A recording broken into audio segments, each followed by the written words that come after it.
Вітаю! Час новин на АТР в ефірі «Заман». Сьогодні 20 жовтня і 601-й день анексії півострова.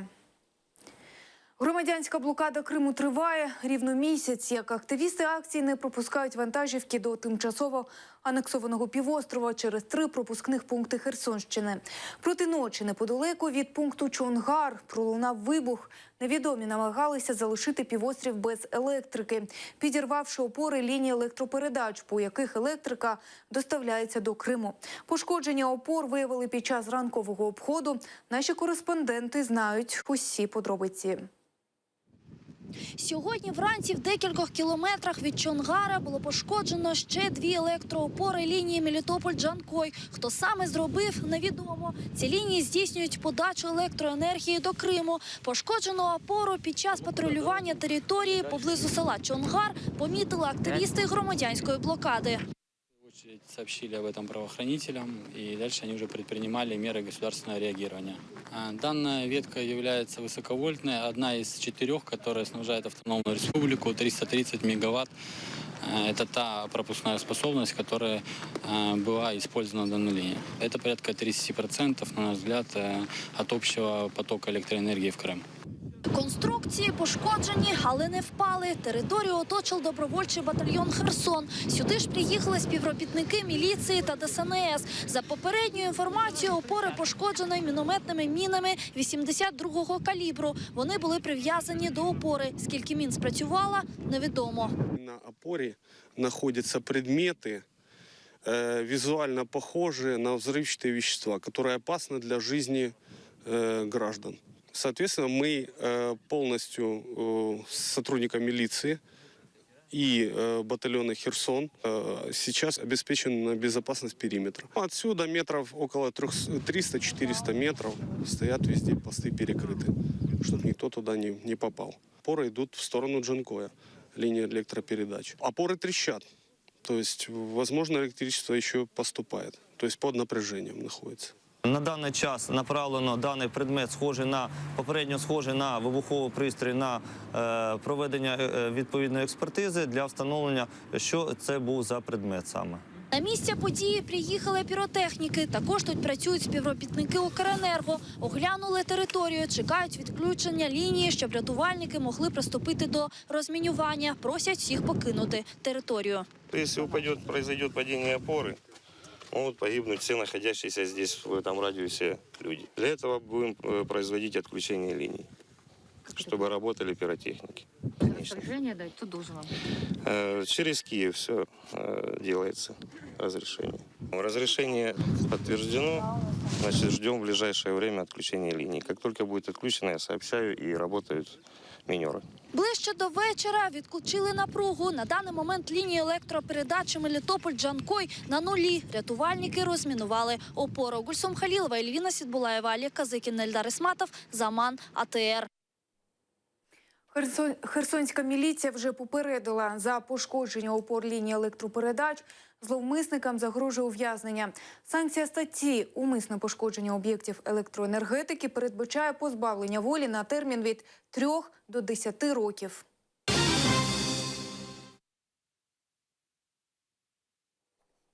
Ім'я одного терориста-смертника, який підірвав себе позаминулої суботи в Анкарі, встановлено.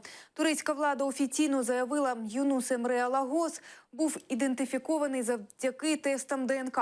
Також слідству стало відомо, що він є братом Абдурахмана Алагоза, якому закидають організацію теракту у Суручі у липні цього року, повідомляє Євроньюз.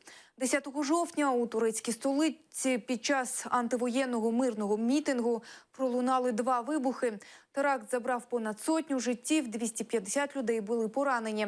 Основною версією слідства є причетність угруповання «Исламская держава».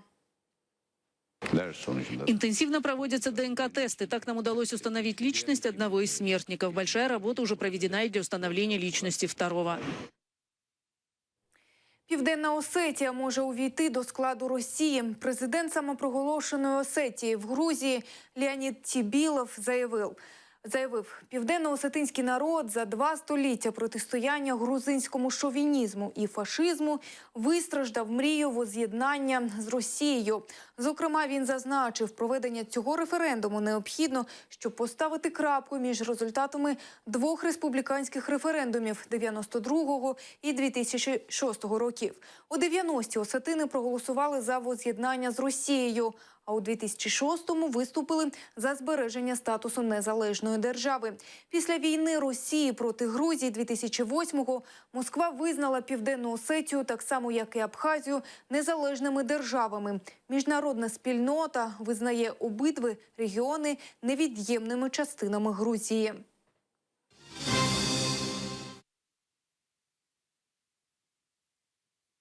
Хорватія без попередження відкрила кордон для заблокованих у Сербії біженців. Понад 2000 мігрантів, які просто неба провели на прикордонній території 2 дні, цієї ночі вже увійшли до країни, щоб далі через Словенію рушити до Європи. Працівники благодійних організацій по обидва боки кордону роздавали біженцям воду, їжу, одяг і взуття.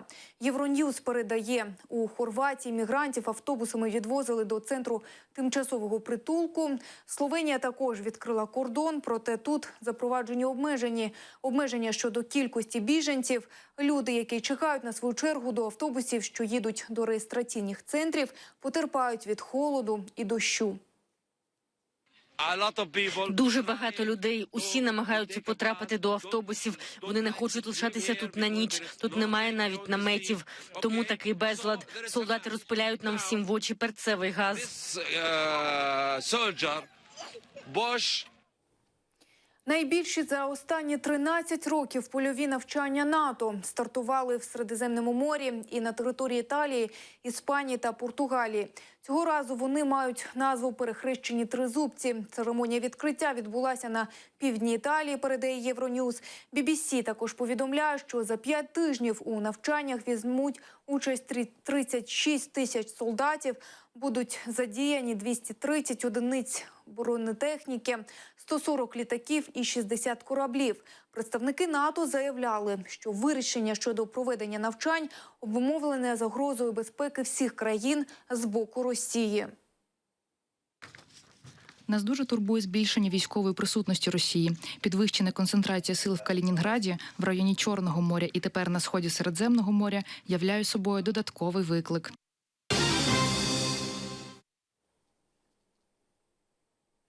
За рік українська влада так і не виробила стратегії, пов'язаної з вимушеними переселенцями. 20 жовтня минулого року Верховна Рада прийняла спеціальний закон про забезпечення прав і свобод внутрішньо переміщених осіб. За словами активістів, Кабінет міністрів до сьогодні не прийняв і половини правових актів для того, щоб закон запрацював. Наразі на материковій частині 23 тисячі переселенців з Криму. Найбільше труднощів у них у сфері паспортизації та з пенсійними виплатами. Складнощі виникають через відсутність доступу до електронних та архівних даних у Криму. Ситуація з кримськими переселенцями така, що їм дуже важко отримати на сьогоднішній день продовжити пенсійні виплати на материковій частині України. Справа в тому, що пенсійний фонд вимагає у таких осіб паперову пенсійну справу. І запит до цього Кримського пенсійного фонду може надходити від наших пенсійних установ через Російську Федерацію.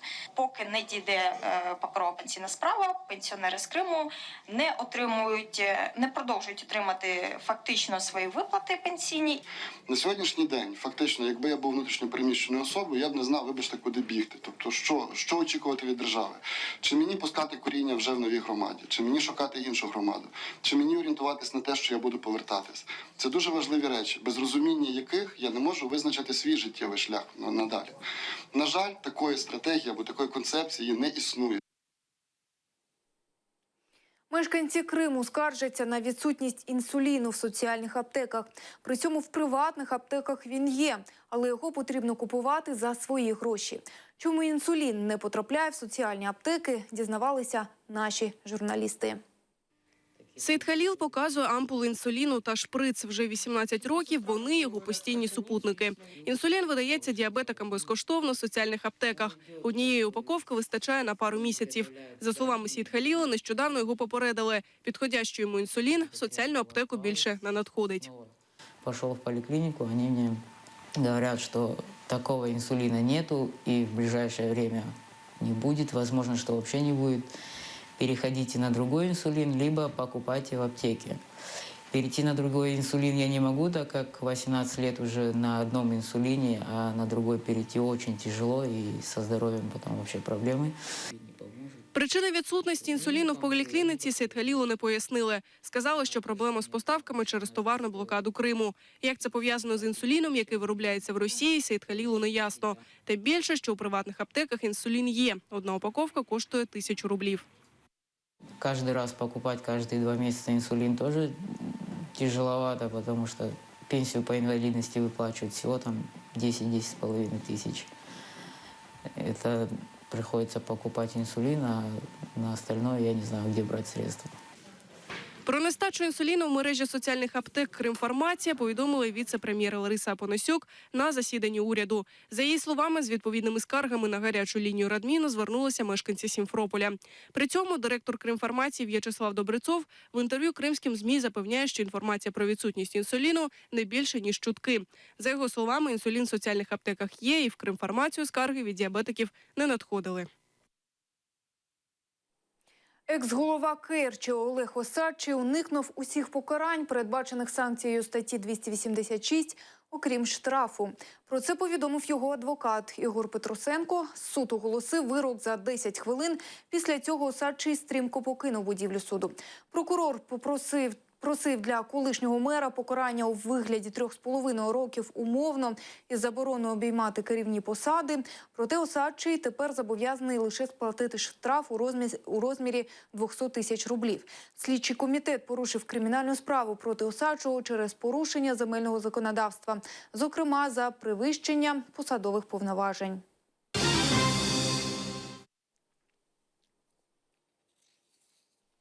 Урядового уповноваженого у справах Автономної Республіки Крим та міста Севастополя, заступника голови Меджлісу кримсько-татарського народу Аслана Омер Керемле на рік відрядили у США. У Нью-Йорку він працюватиме з міжнародними організаціями та місіями і представництвом в ООН, організаціями ісламського співробітництва у вирішенні питань, пов'язаних з Кримом.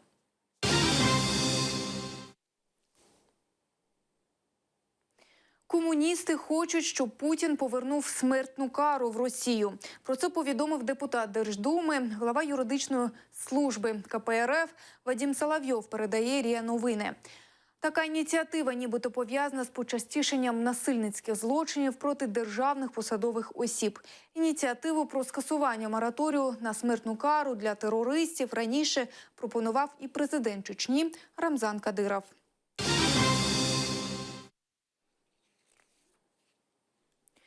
Саркому плечового суглобу. Цей страшний діагноз поставили 7-річній кримчанці Зейнеп Карімовій. Днями її оперували у Києві, дівчинці ампутували руку. Наразі батьки борються за життя донечки, попереду тривале лікування. Я верю, очень верю и надеюсь, и знаю, что мой ребенок выздоровеет. Зі сльозами на очах Зарема Карімова розповідає про хворобу своєї дочки.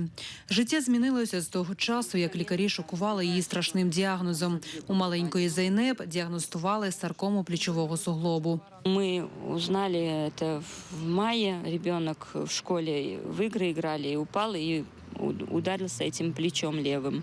Мы обратились к травматологу, снимок сделали, сказали, что просто ушиб и все пройдет. Через месяц мы переделали снимок, сказали, что был перелом и он зажил. Когда уже обратились в область, там уже нам травматолог детский сказал, что это у ребенка онко. Зейнеп 7 років. В цьому році вона повинна була йти до 2 класу. Хвороба змусила провести канікули у лікарні, а родина 4 місяці тому вимушена була приїхати до Києва на лікування. Здесь специалисты хорошие, и нам, если в Крыму сказали, что ампутируем руку, здесь нам пообещали протезирование, что сохраним ручку. ребенку, но, к сожалению, не получилось это сделать. То, что она без ручки, это, это ничего страшного. Люди выживают, живут и без рук, и бывают счастливее, чем даже те, которые с руками и ногами. Ампутували руку дівчинці 2 місяці тому. Зараз Зейнеп продовжує проходити хіміотерапію. З 18 сеансів пройшла вже 5. Попереду тривале лікування. Еще 13. Год лечения приблизительно, если ребенок себя хорошо восстанавливает. Есть химия, которая не сильно влияет на вот этот желудочно-кишечный тракт. Там они чередуются. Вот эта вот химия, которая нам 4 суток капается, она очень токсичная была, ребенок очень тяжело переносил, и рвота постоянная, температура. Наразі Зарема і Зейнеп живуть у лікарні. Батько з маленьким сином винаймають квартиру. Здесь негде уйти, отпускают между химиями, перерыв бывает, когда у ребенка здоровье позволяет. И мы на неделю, на 3-4 дня приходится идти где-то жить.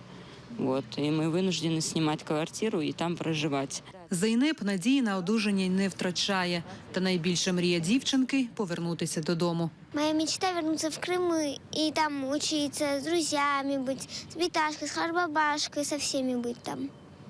Это самая моя большая мечта. Після лікування дівчинці буде потрібен протез. За законом держава має забезпечити, але дають найпростіший. Мы слышали, что есть уже хорошие протезы, которые чувствительны к нервам, как-то их прикрепляют. И я об этом очень думаю, конечно, и хочется, но просто я к концу уже лечения хочу этим заниматься, потому что хочется, чтобы ребенок эстетически выглядел красиво, и девочка все-таки. У родини грошей на такий нема. Потрібно щонайменше $45 000. Лілія Зінєдін, Ельдар Тарахташ, Саман, АТР. Наразі це все. Більше розповість Ельдар Куртєйтов о 19:30. Залишайтеся з АТР.